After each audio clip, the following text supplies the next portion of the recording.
Welcome to the realm of magic and mystery, classic horror and sci-fi.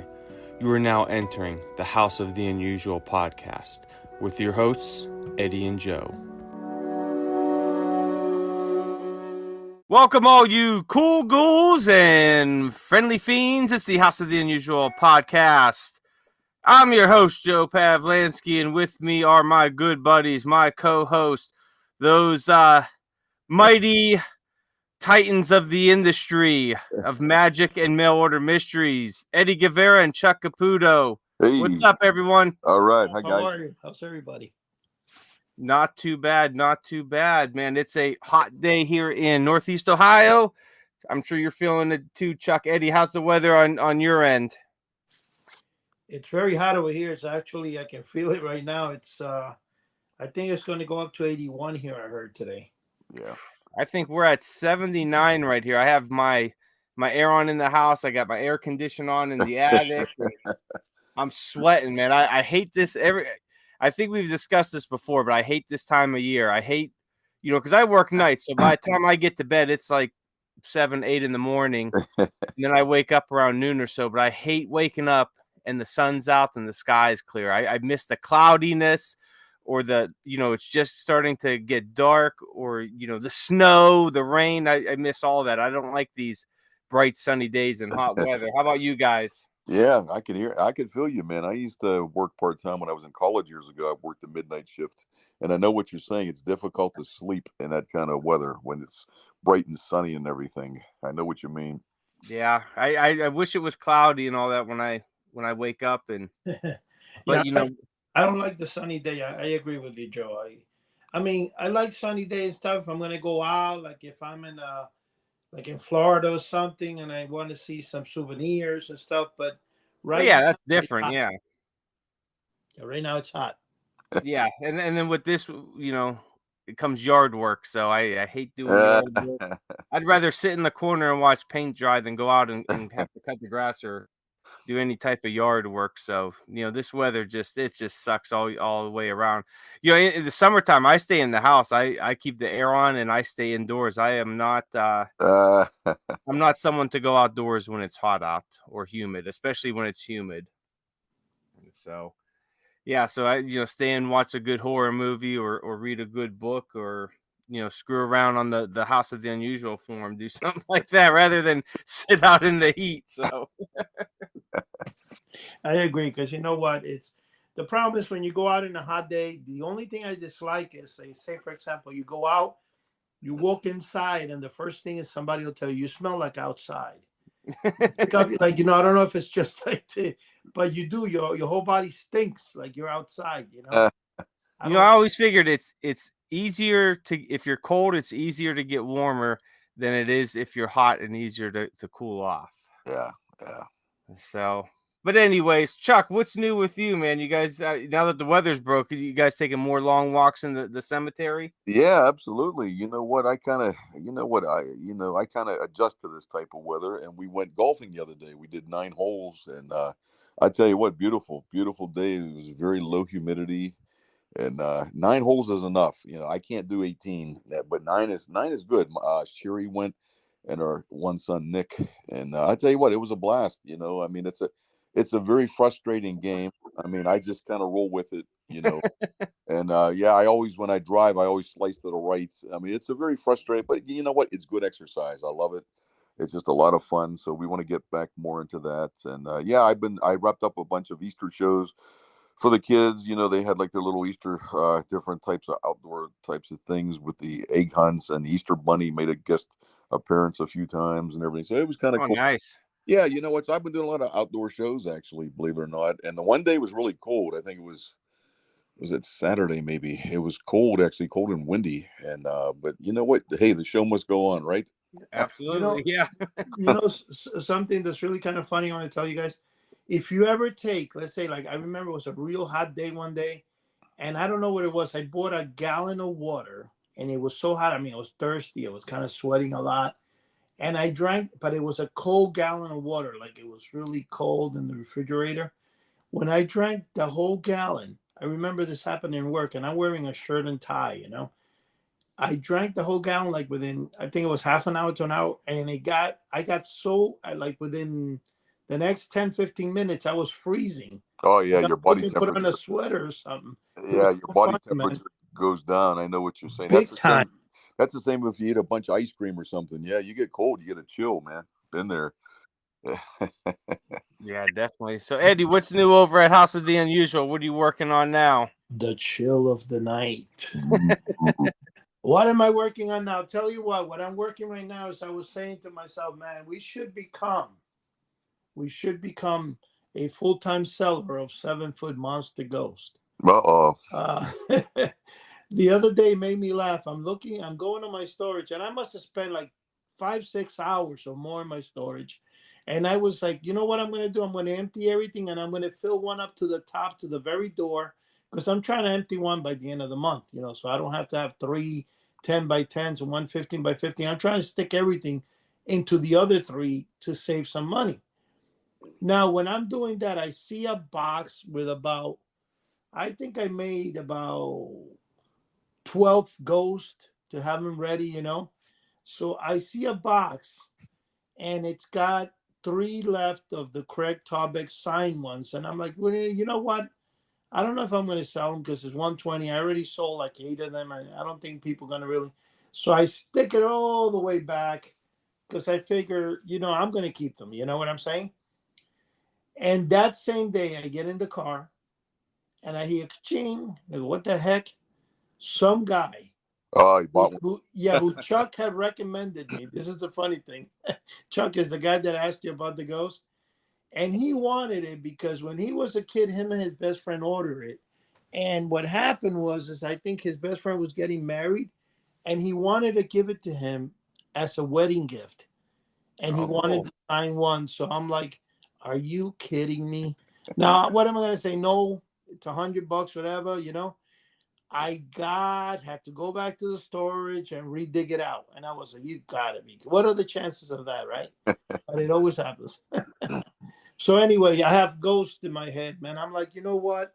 I need to get that ghost, and I need to really, really push it because it has been selling for over 30 years, 40. I've sold hundreds of them, and people just keep getting it and getting it.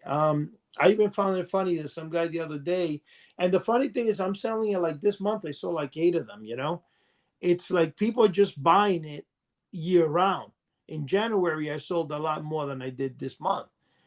And it's just the ghost. And they buy the favorite one is the one that's it was $14. I actually jacked it up to $15.99. And the reason I did that is due to the fact that the ghost itself, and this is an important thing here, the ghost itself doesn't give me much of a profit at 14 when you get eBay fees and all that stuff. But the funny thing about it, though, is that up to now, and this is fascinating, up to now, I mean, I can't complain. The Ghost has been a great seller, and it's my favorite product. So I hear that we're going to be saying some ghost stories today. So take it off, Joe. Ooh. Yeah, I really want to get into some ghost stories or scary stories, and then at the towards the end, there's a Twilight Zone episode that I'd watched last night that I want to discuss for maybe about the last 15 minutes or so of yeah, bring the it on. episode. Because Yeah. I've been watching the Twilight Zone.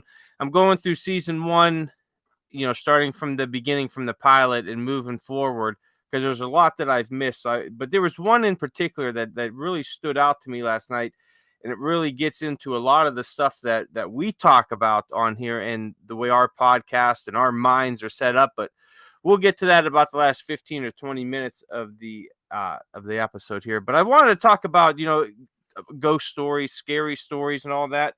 I've been reading some different books on lore and mythology, and watching some different shows on mythology and all that. And it really gets into why do we have these scary stories? Why do we tell scary stories?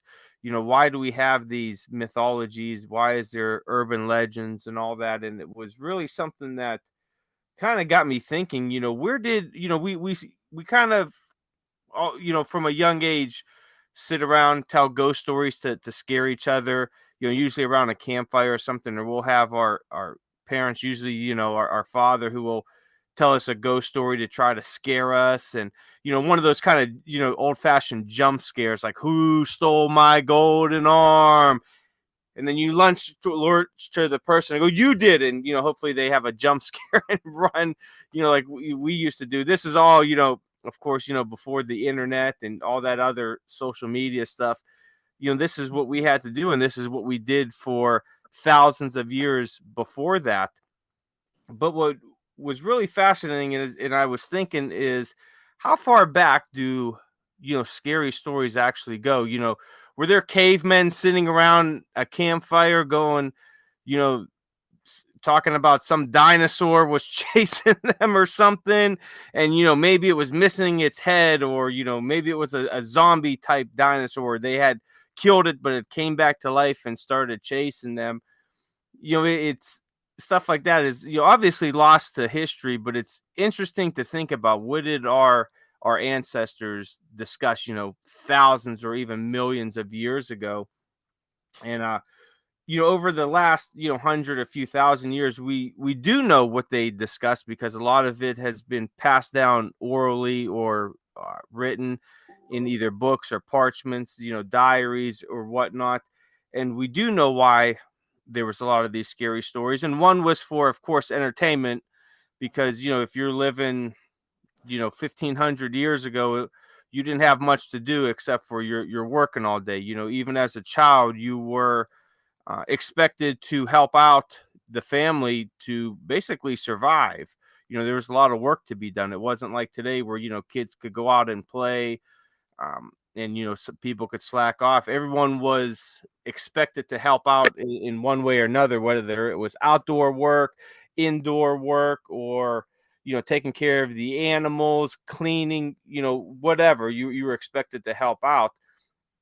So maybe at the end of a long day, the parents decided to tell their kids, some stories, maybe some urban legends at the time.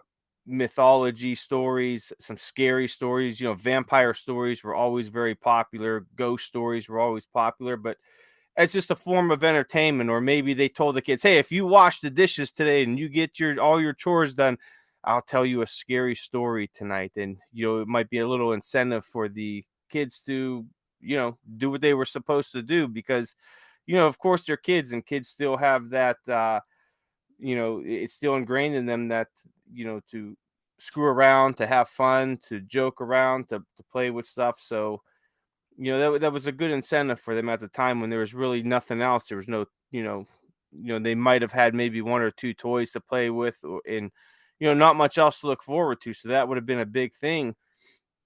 But a few books that I read, which was very interesting and it made a lot of sense, is how some of these ghost stories and vampire stories and werewolf stories, on how they all originated. And it was funny, because it was something so simple that I'd never thought of, or maybe did, but didn't put much thought into it. Was that these were stories to make kids do their chores, and to show that there could be repercussions. If you didn't keep a clean house, if you didn't do the right thing, if you didn't say your prayers, if you weren't a responsible young child, there could be these horrific repercussions. And we've seen a lot of that with, like, the old vampire stories from old Romania and all that. Is that these old vampiric stories and werewolf stories, they originated from parents telling their kids, if you don't clean the house, if you keep dirty dishes around, you're inviting a vampire into the house. Or if you don't close the windows at night, you're inviting a vampire. If you don't say your prayers, you're inviting a witch or a vampire into the house. And then you figure, if you're a child and you're hearing that at 10 years old, and eventually as an adult, you're going to pass those down to your kids, and it just becomes generational. So when they become, almost, they take on a life of their own, these stories. And then, of course, they get passed down through generation to generation, all the way up to today, where we start hearing about, these stories. And of course, we could look at them and say, yeah, they're just stories. But, people back then, they really, looked at these stories and these legends and this mythology as something that was real life. What do you guys think about that, Chuck and Eddie? Well, I'll tell you what, I kind of like the part where they lock him up in the dungeon at least for a day. You don't do your chores, you're gonna be locked up just like this old house. And usually when you lock somebody up in the dungeon, there's always somebody there in another room that you say to them, do not open that door no matter what you hear. Yeah. You know what, Joe? I agree with you. That probably a lot of the urban legends and stuff were started like that. I mean, my feel for it is because and the reason I know that because my mom used to do that to me. She would go, "Don't go out there. There's a creature," or especially in Cuba, whatever. And I did that with my kids many times when, say, I was trying to put especially my son. My son, one day we went to Home Depot, right? And I remember my wife was looking at some house plant, and the guy went to try to get the plant, but he had to go climb the shelf. And it wasn't that tall. It was like 2 feet off the ground or something. So the guy gets up there and he goes, wow, it's a jungle out here. So my son, whatever the reason, when he heard jungle, he thought it was something scary. So he got scared. And every time it was dark, I would say it's a jungle out there. And he would think it's a monster. He would really start crying and get very scared. So when I would put him in bed and I'm putting him to sleep and he doesn't want to go to sleep, now I'm lying down with him, I would say, quiet, quiet, listen, it's a jungle. And he would just paralyze himself, fall asleep.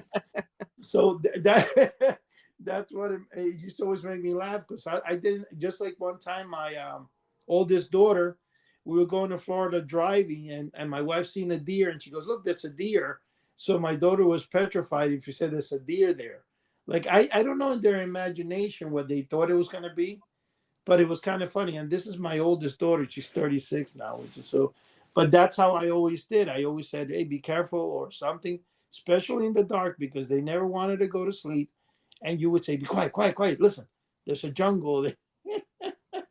And the word jungle was kind of funny for me because, like, I still can't imagine what my son saw in that, because it was just plants. And I'm not talking about like they were dense. They were skinny plants, tall, about 4 feet tall. And the guy had to get the one behind. And he goes, there's a jungle in here. And my son became petrified for the next year or two with the jungle word, which is so funny, What about you, Chuck? Did any of those stories get used against you as a child to make sure you were doing the right thing? And did you use any of those with your children? Chuck, You there? I think Chuck disappeared. Yeah, well, he got too scared with the stories. I think so. It's kind of funny. There you go. He's probably gonna go. No, he left us. He got too frightened with the story, so he had a bounce. But you know what, Eddie? I thinking, my parents used those against me, back in the 80s. So it's really weird that, over the last few thousand, years, we're still doing the same thing with our kids, and still to this day, we're still telling them, that there's monsters are going to get you if you don't do the right thing. If you're, one of the ones that was used for me was when I was, real young, 4 or 5, and going to sleep. My parents would tell me, no, don't get off, because I would have a habit of jumping off the bed. I'd want to play, run around. Don't get off the bed, or the monster under the bed will get you, and he'll pull you under the bed. So, hey, you didn't get off the bed because, this monster under the bed was going to pull you under there. Something, Joe, it made me laugh. My daughter had that habit of jumping in the bed, and I kept telling her, would you stop? And one day when she was, I think, 2.5 or 3 years old, she fell off the bed and hit she hit the back of her head with the drawer, like the corner of the drawer, and got a bump in her skull. Oh, scary, man. I was like, what a hard head, man. Yeah, you just reminded me of that. Hey, Hey, Chuck, you're Oh, back. there you are, Chuck. yeah, I got terrified, man. I had to leave. No. Yeah, I know. Did you take a cold shower? Yeah, I don't know what happened. You know what? I switched devices. I'm on the tablet now. Yeah, but you know what, Joe? I think you hit the nail right on the head. A lot of these old wives' tales, these legends, come from our grandparents. You know, I'm Italian, so I got a really superstitious Italian family. You know, and they talk about the Maluk, the evil eye. Sherry's family Oh yeah. Sherry's family is predominantly like Irish, and so they'll talk about like the leprechauns, the fairies, and so forth. But yeah, absolutely, we had two local legends around here. One was Walking Rosie, and that was up in the local cemetery. There was supposed to be one of the statues that would actually walk, and so yes, older boy particularly, I said, listen, you go to sleep or Walking Rosie's going to get you, and that would keep him, and that would keep him up. He'd be so it had the exact opposite effect. But yeah, and then there was a small tunnel here called the Duker's Hollow Tunnel. It's like not far from where I am, just outside of Pittsburgh. Supposedly there was a mill worker that died, and he got caught in some type of a machine, and he actually lost his head. He got decapitated. So supposedly, if you drive through there like after midnight, like you could see like a headless shadow walking in there. So that was two local legends that scared the crap out of kids, particularly. It was kind of neat. Was it used against you, Chuck? Yeah, I used to get a little jumpy too, and but there was some cool stuff. There was one little ghost story here that I actually grew up with. I think I mentioned it on a previous podcast.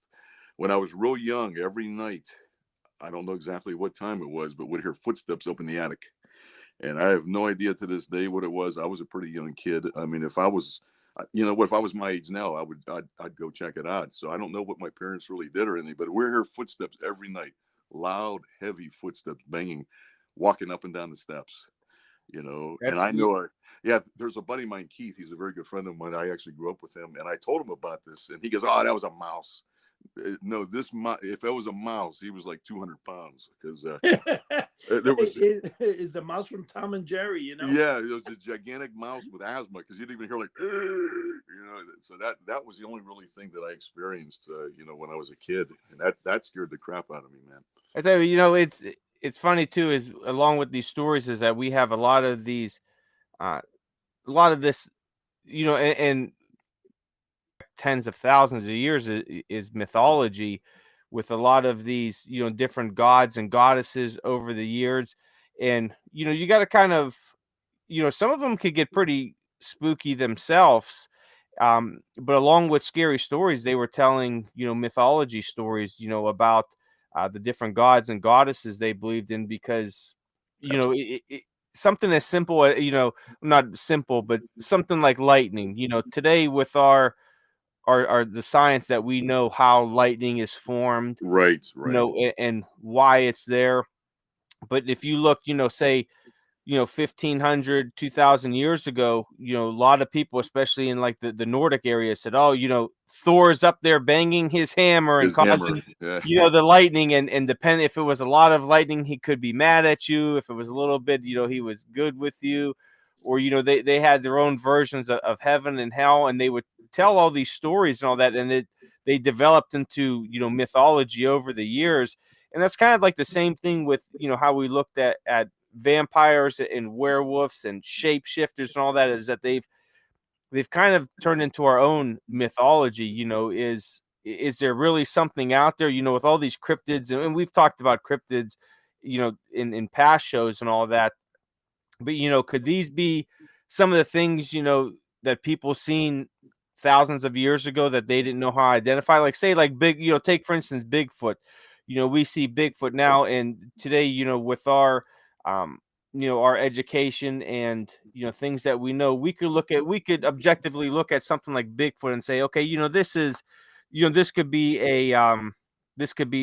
a species of ape that we don't know about, that it could be endangered. Yes.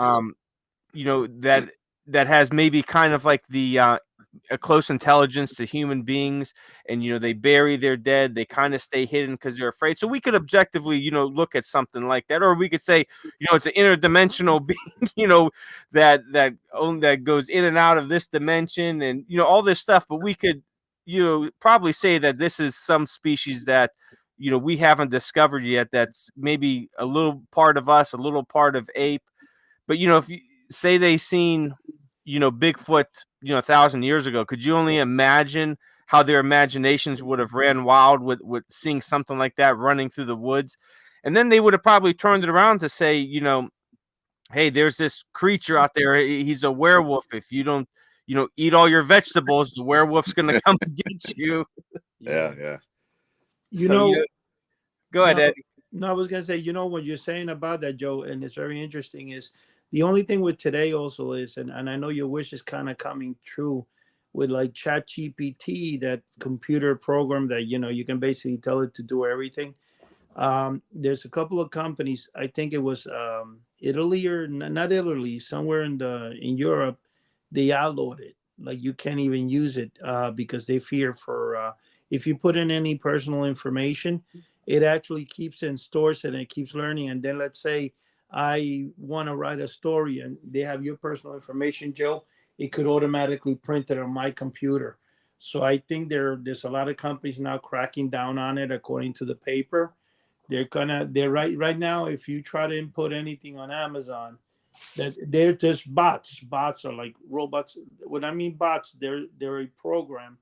They're called bots that go around the internet to see, and let's say if it filters out content basically, and if it sees that your story is made with an AI machine, it actually can ban you from Amazon. It can ban you from Google, even though Google is testing their own called Brad, which is coming out soon, BRAD.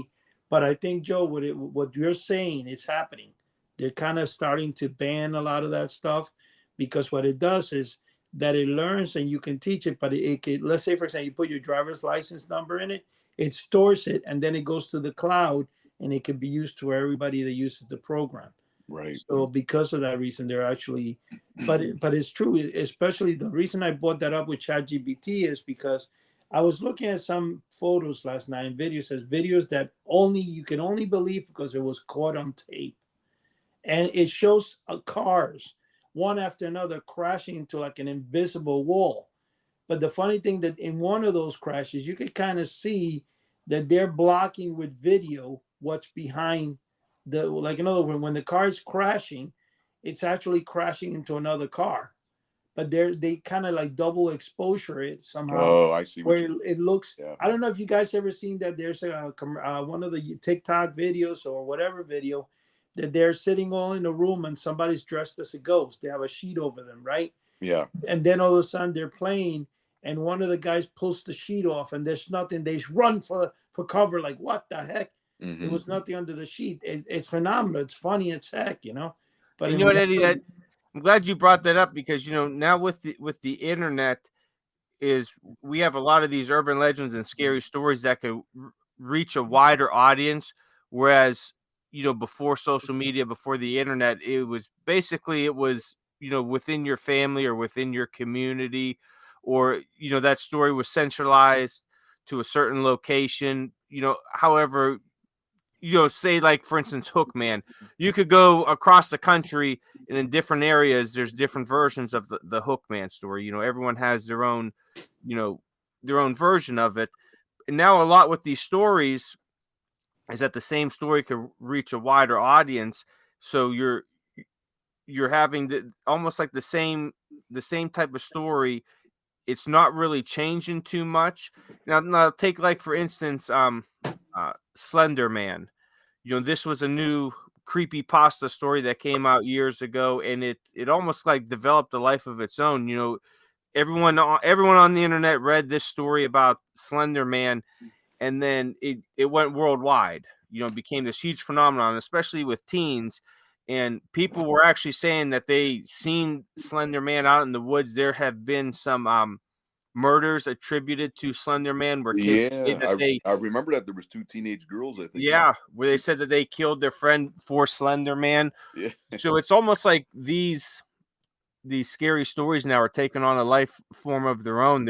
It's almost like a tulpa, where there's so much energy being put into this thought that it's just manifesting in our world now.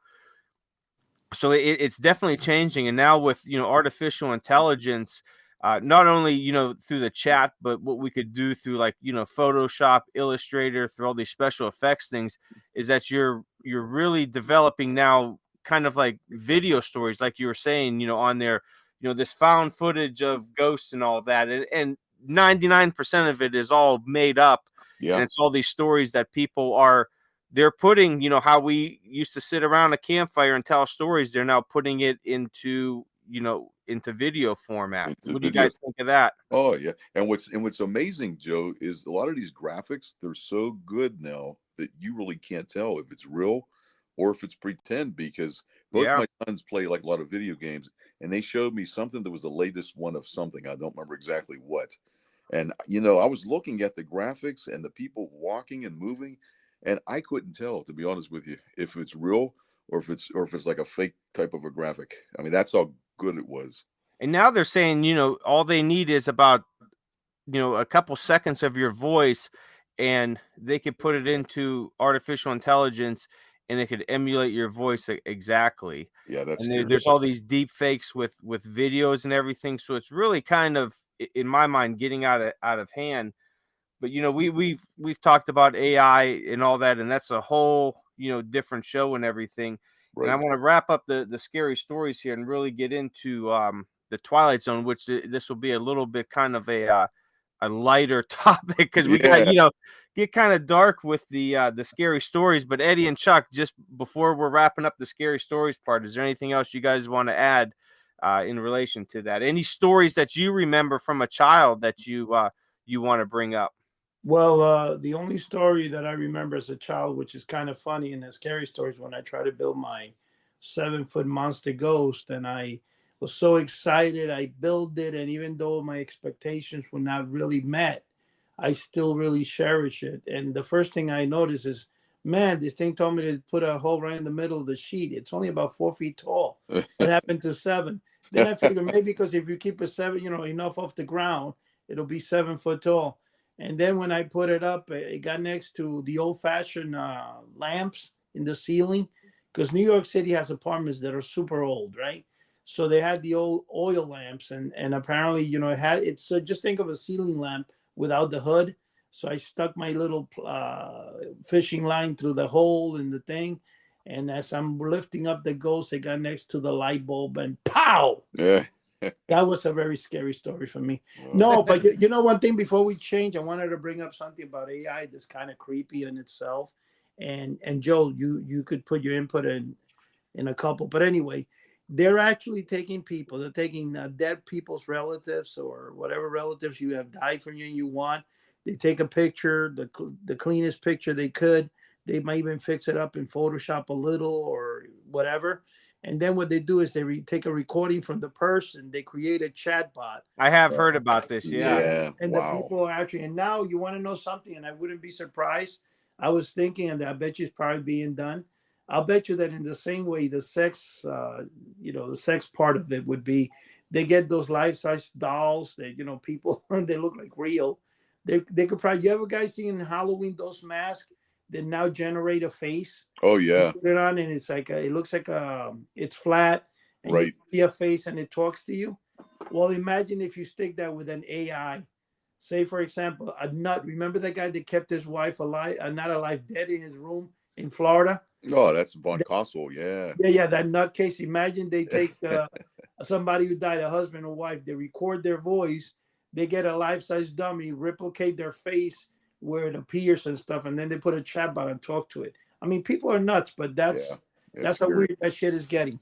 But anyway, go ahead, Joe. It is, yeah. And before we wrap up this section here, I'm going to bring us back a little old school, man. Back in the day before internet and social media and all this stuff, to when we sat around with, friends, maybe around a little fire, or we sat around a tree in the backyard and we were drinking our pop and Little Debbie's snack, and we were just waiting for the street lights to come on before we had to run home. I'm going to read a little story here. It's real quick, and it's just kind of, just to bring us back to, to our roots, to where we came from with these scary stories. and this is from a book, The Thing at the Foot of the Bed and Other Scary Tales. Oh yeah, I know. Listen, don't scare Chuck too much, okay? Yeah, I might have to disappear Yeah, again. Well, I tell you what, I used to read these when I was young, and they would scare the heck out of me, man. I'd be sitting in my room with the blanket over my head, and sitting Indian style and reading these, and I loved them, and I still love them to this day. They're one of my most cherished, book collections, and they were from my father, who had them when he was a child. But let me read this one here real quick. It's a real quick, scary story. So sit back, turn your lights down, and if you get too afraid, remember, we're still here for you. So, this story is called Talk. Uh-oh. Once there was a man who wasn't scared of skeletons or old bones or ghosts or haunts or anything. He never said there weren't any. He just wasn't scared of them, that's all. He would even go walking into a graveyard at night and say, "Rise up, bloody bones, rise up and shake." And the poor, tired old bones would pull themselves together and rise up like skeletons and shake in the wind. The man used to do this every night because it made him feel big and proud. One night he was walking along the road and stumbled on an old skull. So he kicked it. He kicked it along in front of him as he walked, having fun, seeing how far it would go. And he said, "Rise up, old bone, rise up and shake." But the old skull just lay in the road and grinned at him. So he left it there and went along toward home. But soon he heard a voice behind him, so he looked back. There lay the skull in the road, grinning, and it said, "My big mouth brought me here, and yours will do the same." So the man went along into the town and told everybody that there was an old white skull bone back there in the road that talked. Of course, nobody believed it. "Well, come with me and I'll show you," he said. Nobody wanted to go much, but the man said, "Well, come on, and if the old skull don't talk, you can cut my head off right there." So the people went along. Sure, it was all a fake, but ready to take the bet. Finally, they came to the skull lying on the road. The man gave it a kick, but the skull never said a word. He kicked it again, but the skull never said a word. He gave it another big kick, but the skull never said a word. One of the villagers began to sharpen his big knife. The man gave the skull another desperate kick. Tried, but the old skull just rolled over sideways and grinned. It never said a word. The people were pretty mad being fooled like that and dragged all the way out in the middle of the night. So they cut off the man's head to square the bet and went home. Then the old dry skull grinned at the new bloody one. "I told you so," it said. The end. That's cool. Ain't that a cool little story? That's like some stuff we would tell as kids, or read these books to each other. Oh, Yeah, that would be something that you would buy in what was the McGraw Hill? It wasn't McGraw Hill. What was the name of the school? Oh, the Scholastic. Scholastic. Yeah, Scholastic. That's Yeah. right. Yeah. Or if you had Vincent Price read that, that would be cool. Oh yeah, definitely. Wow. Yeah. That would be something like an Edgar Allan Poe story. But let me tell you something though. I've heard thousands. I've never heard that story. That's a cool little story, and there is a there is a little lesson to that story too. Don't rattle old bones, and don't make bets that you can't that you can't win. So, but those are great old stories, and I love reading them on here every once in a while, and hopefully everyone gets a kick out of them. Yeah, but I want to finish up here our last 20 minutes or so with a Twilight Zone episode. I watched it and I'd like to discuss. And I know you guys have probably seen this, and everybody out there in podcast land has probably seen this. But I'm watching from season 1, so I watched the pilot again, which I've seen the pilot before, but for some reason while I was watching it, I didn't remember the ending. And then when the ending came, I'm like, oh yeah, that's right. I've seen this 100 times. But there was one episode that really stuck out to me, and it really has to do with it's kind of like us on here. It reminded me of us. Like I could see me, Chuck, and Eddie being this person in the episode because it's everything that how we talk about and how we are. So it's called Walking Distance, and it's from season 1. It's episode number 5, and it stars Gig Young as Martin Sloan. And the premise of this is that he's a man in his 60s, and let me read the opening narration for you guys because Mr. Sterling could do it a lot better. But Martin Sloan, age 36, occupation vice president, ad agency, in charge of media. This is not just a Sunday drive for Martin Sloan. He perhaps doesn't know it at the time, but it's an exodus. Somewhere up the road, he's looking for sanity, and somewhere up the road, he'll find something else. So what it is this Martin Sloan, he's this high executive, and he drives this real nice car, and he pulls over to the gas station for a oil change and for a fill up. The guy tells the guy at the gas station, says, yeah, it'll be about an hour. So off in the distance, he sees this town up there, and he says, hey, is that, Homewood? And he goes, yeah. He goes, it's in walking distance, 1.5 miles. And he goes, yeah, I grew up in Homewood. So he walks, since he has some time, he walks up there. He hasn't been home in, 20 some years. And when he gets there, he goes into the ice cream shop, and, he soon realizes that the town is exactly the same as it was when he was a child there. And he soon comes to realize that he somehow traveled back in time to where he's a child. He meets himself as a child. He meets his mom and dad, who none of them, his mom and dad don't believe him at first. But, at the end, his father, finds his wallet with his ID card, money in it from years that haven't come yet. And he soon realizes that it's his son. And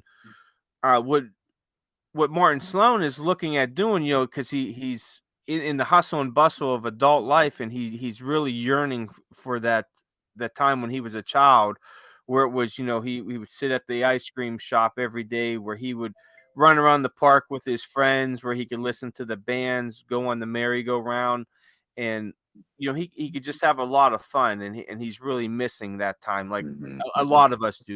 We get so wrapped up in adult life and everything, we kind of neglect that child part of us. But anyways, he talks to his dad at the end, and his dad kind of tells him, you keep looking for all these stuff in the past, but you could still find them in the future. You could find your own bandstand, your own merry-go-round, your own things that basically he's telling him, there's still enjoyment out there, and you could still have these things if you so choose to do that, and you're looking for them. Don't try to come back to the past and relive the past. You've already done that. Now you have the future. And I was kind of putting all of us in that, that role as Martin Sloan, because, definitely, for myself, I could get very nostalgic and always looking to the past and say, man, that would be great to do. But, when we do that a lot, we fail to look towards the future, and we fail to see that, hey, there's a lot of, fun things that we could do now. And yeah, of course, every now and then we could, go out and do something that we did as a child and have some fun too. But Chuck, have you guys ever seen this episode I'm talking about? Yes, absolutely. Wasn't there something wrong with his leg? He got hurt on the merry-go-round when he was a kid. He had his leg was injured, and so I think he still had a limp or something. He was trying to get his younger self's attention, and the kid, he fell off of the younger him fell off the merry-go-round, and hurt his leg, and then he ended up, his leg was hurt then too. So it kind of happened from him going in the past. Right. No, I thought that was an excellent. You know what? That's actually one of my top 10 episodes. Yeah, that was a fantastic story, and and it does have a meaning to it. You know what? Rod Serling, he was just so far ahead of his time with a lot of these stories. I was watching The Outer Limits not too long ago. I mean, they're good in their own right, but they're just not like the Twilight Zones. I mean, the Twilight Zones are in a class all by themselves, and Gig Young is an excellent actor. He was married to Elizabeth Montgomery. I don't know if you knew that or not at one point, I believe.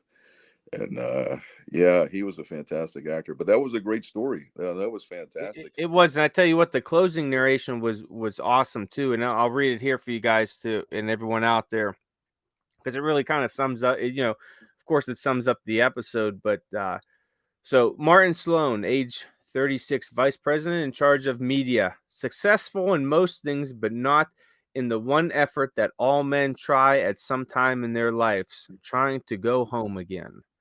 And also, like all men, perhaps there'll be an occasion, maybe a summer night sometime, when he'll look up from what he's doing and listen to the distant music of a calliope and hear the voices and the laughter of the people and the places of his past. Yeah. And perhaps across his mind, there'll fit a little errant wish that a man might not have to become old, never outgrow the parks and the merry-go-rounds of his youth. And he'll smile then too, because he'll know it is just an errant wish, some wisp of memory, not too important really, some laughing ghosts that cross a man's mind that are all part of the Twilight Zone. Oh, that's cool. Wow, that's very nice. You know, the sad part, back when I was a kid, when I'd come home when the street lights went out, like you talked about, my dad would sometimes say, "Hey, you don't live here. Get out of here." You know?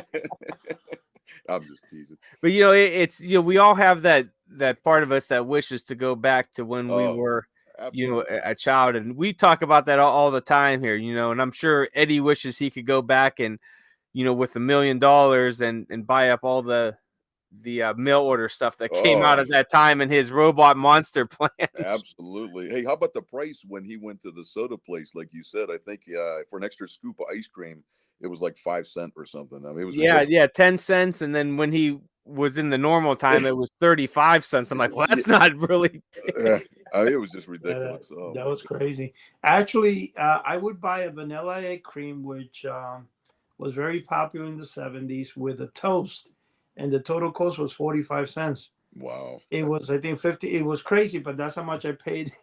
Oh yeah. Now I want to ask you guys, and I'm going to start off here because I'll give you guys a chance to think about it a little bit. But if you had a chance to say for one day to go back in time to when you were a child, any age, but it'll be one day, a memory that you have, what would it be? So I know what mine would be, and it's always something on the back of my mind. I would go back to when I was about 7 or 8 years old, back to my parents' house, to the sandbox in the backyard, and I spent, springtime to fall in that sandbox. Oh yeah. We had two little wooden sandboxes that my old man built, and then there was with a swing and slide and teeter-totter next to it, and we had a wood pile in the back that I used to make, forts at and all that. So I would go to that time, and I had all my GI Joes in the sandbox, and those green army men, and those cheap green army tanks you got from the drugstore. I would go back to that time where I was having little battles in the sandbox, and then I would jump over to the the swing set, go on the swings, and then run in and put on my little camouflage outfit and play army in the back and build some forts and have a good time in there while the dogs are running around the backyard. And even talking about it right now, I could still, there's a certain smell of that time that I could smell the sand. I could smell the apples, the crab apples that used to fall by the wood pile and all that used to get smashed up as you're walking. And oh yeah. So that's the time that I would go back to. I would spend the day, just doing that. What about you, Eddie? What do you got? Joe, so it would be Joe Pavlansky, part-time podcaster. Yeah. Goes back in time to his sandbox. What would he find in the sandbox? For me, Joe, it would be 1973. And the reason I think 1973 is because I think 73, I believe, let me see, I was 13 in 1976. So probably 10. Yeah, 10 or no, I mean, I was actually 12 in 1976. So I would, I would consider 73, 74, probably I was 9 or 10. And the reason is because that's when my love for the 7-foot ghosts and novelties was the biggest. And that's the year that every comic book, Boys Life magazine was flooded with that item, and with the robot plants and everything. I think 73, 70, between 72 actually, towards the end of 72, all the way up to like about 75. Wow. Everybody sold. I mean, it was like big time 7 foot ghost all across the board. They had it by the Bobson Production, the Melton Company had two different ads running. Johnson Smith, Honor House had it. Even the Fun Factory even carried it at one time. So, and there was a couple of the ones called the Magical. There was a couple of companies, but they flooded the scene. I mean, it was really kicking back in that particular year. So I think 73 brings the most memories to me for whatever reason. I don't know. And what would the, if you could go back to that time, what kind of snack would you grab? What would be I would, your like main I thing to said, get? my favorite thing to eat at the time was when I was home, I would get crackers and I put butter on them with Kool-Aid.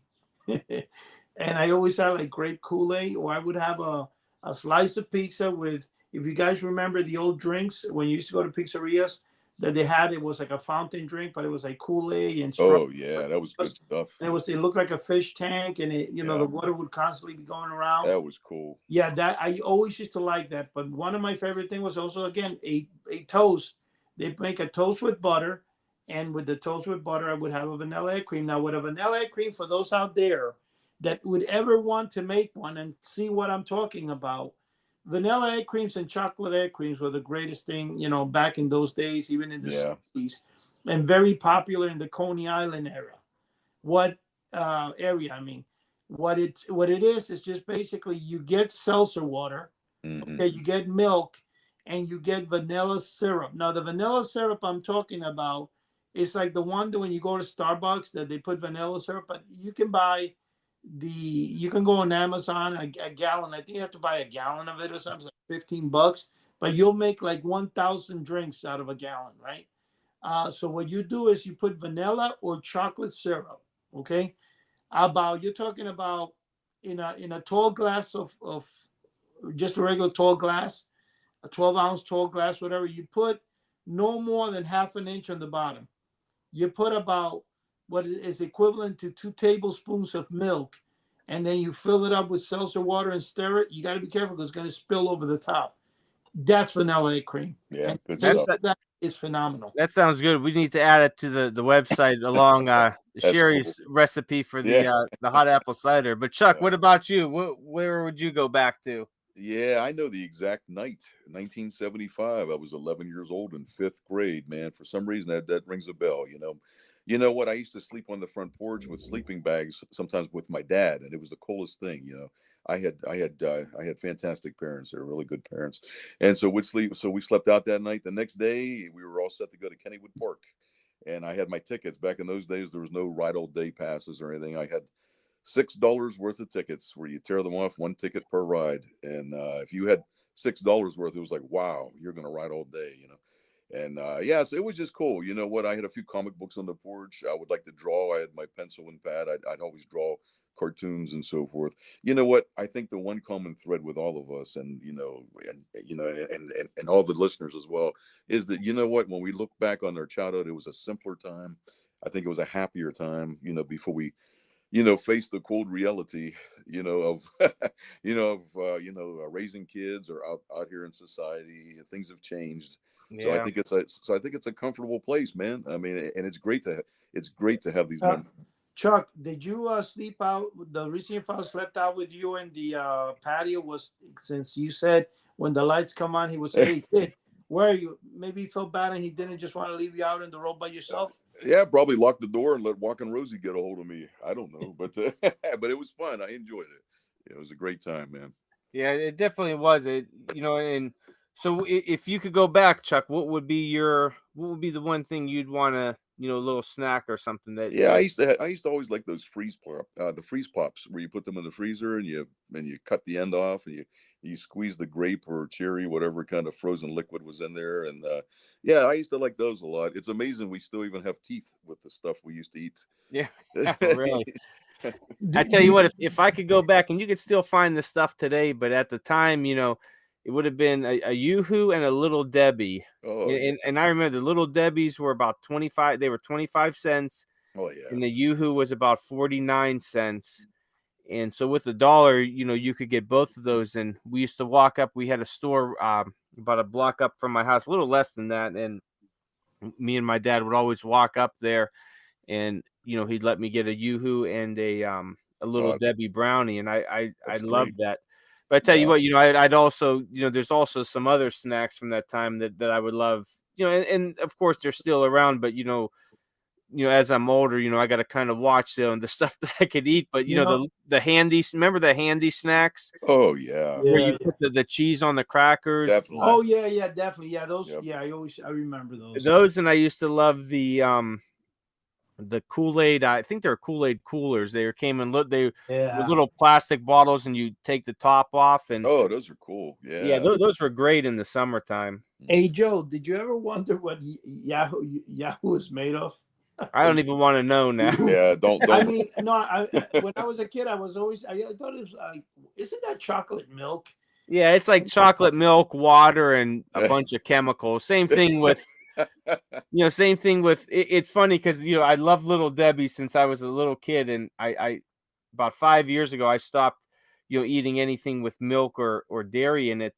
Yeah. And so when I first started, it was about 2 or 3 months that I didn't have a Little Debbie, and I said, or really anything, sweet and all that. I said, you know what? I said, let me try a Little Debbie. I said, I wonder, what it tastes like after 3 months of not having one.